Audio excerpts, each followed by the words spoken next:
everyone. Apologies, because I did get a message, I think it's on Instagram, I might be wrong.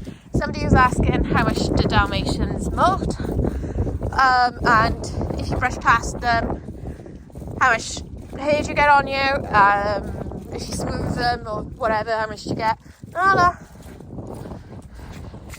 So smoothing her, is there anything? Oh, there's a couple, but not a lot, yeah. And if I sort of scratch her, which is more like imitating brushing, and then get it to the end, there's not much more, is there? If I were to brush against her, sorry Nala, like, I should really start with none, shouldn't I? Right, if I do that again.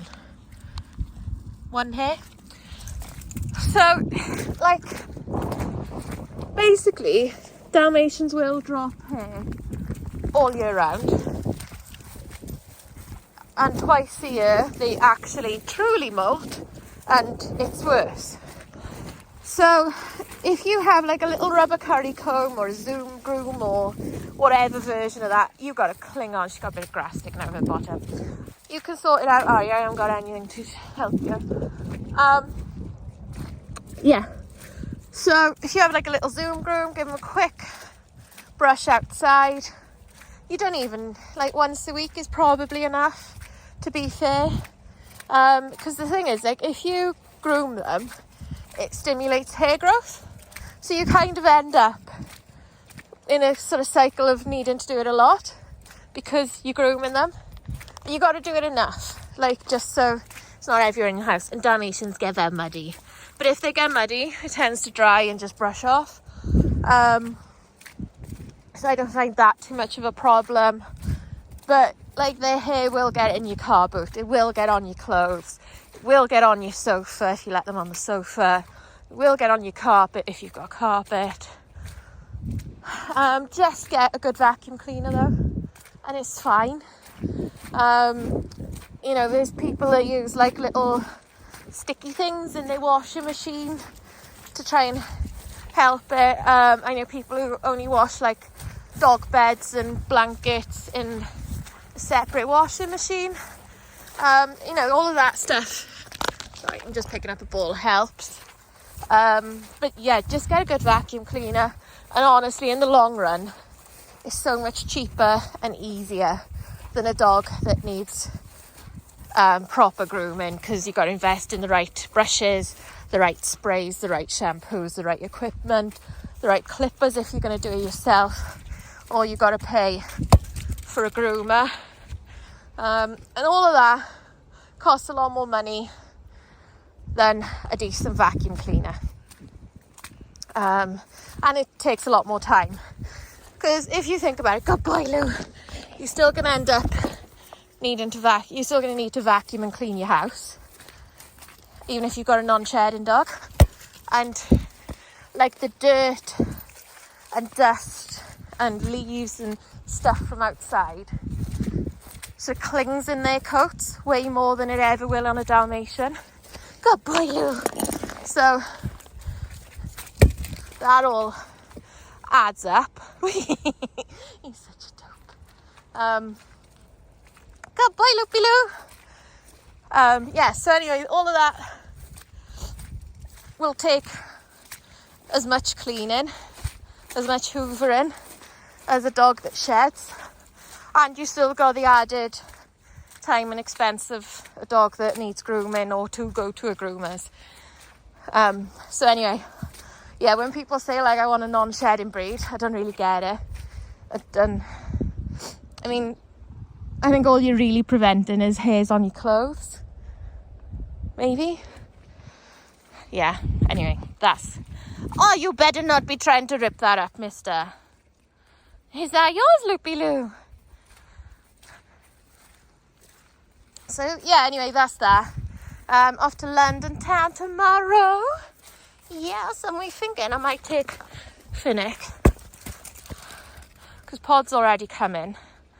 And then, like, intact boys that I don't want to go have an accident with Raven are with me. And then I'll be home to supervise like I always do. Otherwise, so yeah, anyway, I think, good boy, get it, Loopy Lou. Are you tired now? He says, yes, Mummy, I need a sweetie now. Yeah. He says, Mummy, you've always got the good sweets. Yeah. Always got the good sweets. A handsome boy, Loopy. Ready? Should we spin? So yeah, anyway, I want to talk about breeding again. And more specific to Dalmatians. I suppose I kind of always am specific to Dalmatians. But hearing tests, hearing statistics for the sire. And if you don't trust the breeder, or if you don't trust the owner of the stud dog to tell you the truth about the number of deaf and unilateral and puppies with blue eyes that their dog is sired, do your own research. Do a little bit of digging. Now, if you search for like litters and you use like certain keywords, then you can search and it'll come up with old adverts, expired adverts from like a particular seller, for example, or if you've used like keywords relating to that stud dog, then often the expired adverts will come up and you can have a look at them, because sometimes breeders will include needs special home because this puppy's deaf. 2 unilateral boys, 1 unilateral girl, for example. That you might be able to find it out. So if you do your own bit of digging into what that dog is sired, then you can decide if it's worth breeding to that dog, because of how likely it will be that you'll have some deaf and unilaterals. Hey Katniss! What is Katniss? She's actually come to join us. Good girl, Nala. So, yeah, do your own little bit of research. I mean, and if you're also that interested, is actually ask how many boys and girls they've sired. Because that is a thing, that some sires will throw more girls or more boys, some are quite even. Pod was even until it came to my litter, and then you had lots of boys. Yes, you're normally quite even, if not a couple more girls. That's his normal. But no, waited for my litter to throw a lot of boys. You know, it's just one of those things sometimes, and sometimes the results aren't quite like fitting in with the average for that dog, what that dog normally throws. From what I'd looked into with Nugget, I'd seen he'd thrown generally, if he was going to throw more of one gender or the other, it was more boys. Finnick, what have I got? I got a toy, boys. Lanny. Arya will honour me and play. Yes, she will. I knew she would. Yes, she likes to play with her mummy. Arya's so funny. She'll grab a toy and she'll just come up to me. Ready? Go get it. And she'll look all sweet and she'll just like hold it in her mouth, like watching me. Because she wants me to play with her. She likes to play tag. Good girl, Arya. It's like, it's a bit wet, mummy. Says, I don't know about holding this because it's a bit wet. It's a bit wet.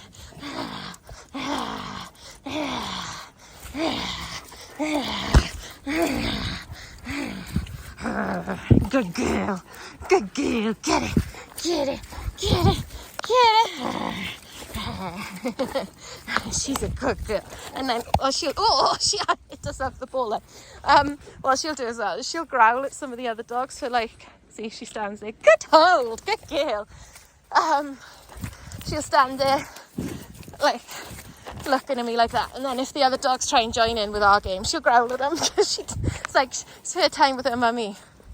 Ready? She's probably going to prove me wrong now. Oh no, she didn't. See? Ready? Ready? Ready? Get it, Katniss. Ready? Oh. Yeah, she's she did just growl it up, but she did drop it. Yeah, so anyway, I kind of knew that if Nugget was going to throw more of one gender than the other, it's likely to be boys. And I had more boys than girls. So, but I'd done that little bit of research. And yeah, sometimes that sort of research is tedious. But I think it's worth it in the long run, especially when it comes to hearing results. And, you know, ask people, message breeders who've used that stud dog. I'm sure they wouldn't mind you messaging, going, you know, I saw you had a litter with pod. Just use pod as an example. What were they like? How many girls, boys did you have? Do you remember if you had any unilaterals or deafs in there? Ask. I'm sure they'd be happy to tell you. You know, and obviously you can ask me. And I will be honest, but I can't say that every stud dog owner would be, because they want your money for a stud fee. And if that's their most important thing, they're definitely going to lie so that you use their dog. But anyway, the point is, do your own research, ask people, even ask the breeder of the stud dog if they know what that dog has thrown with deafs, unilaterals, blue eyes, boys, girls, etc. You know, it's always worth the question, and the worst you'll get is like no answer, you know, or just say they don't know. Anyway, that's me kind of done on my little chat today. I don't know what I'll be able to film tomorrow. Just depends on how busy we are, what we're doing, and they also don't like you filming on set or taking pictures on set. So if I ever do, it's normally a little bit sneaky because they don't like it. So anyway, just keep that in mind. But I am around, and fingers crossed it all goes well tomorrow. There is one behaviour like I'm a little bit iffy about, because like one dog isn't very good at it. The other dog's okay at it.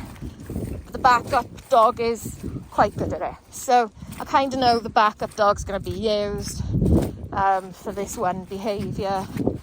And then I got to sort of work a little bit on the okay dog to get it a little bit better by tomorrow. And it's a hard thing to train because you need another person, ideally. Anyway, fingers crossed it all goes well, and I shall see you all soon. Bye.